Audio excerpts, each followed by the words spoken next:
Unit 12. Only old people get gray hair, right? Let's think about your grandma and grandpa who have thin gray hair. What makes our hair change so drastically, you may ask? Well, getting gray, silver, or white hair is a natural part of growing old. Each hair on your head is made up of two parts, a shaft, the colored part we see growing out of our heads, and a root, the bottom part which keeps the hair anchored under the scalp. The root of every strand of hair is surrounded by a small sac of tissue under the skin that is called the hair follicle. Each hair follicle contains a certain number of pigment cells.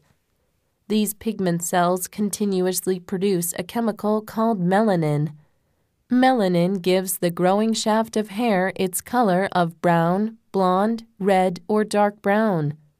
The dark or light color of someone's hair depends on how much melanin each hair pigment cell contains. As we get older, the pigment cells in our hair follicles gradually die.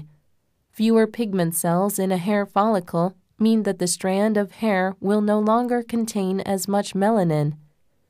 It will then become a more transparent color like gray, silver, or white as it grows. As people continue to get older, fewer pigment cells will be around to produce melanin. Eventually, the hair will look completely white, void of any color. People can get gray hair at any age. Some people go gray at a young age. How early we get gray hair is determined by our genes. This means that most of us will start to get gray hair around the same age that our parents or grandparents first did.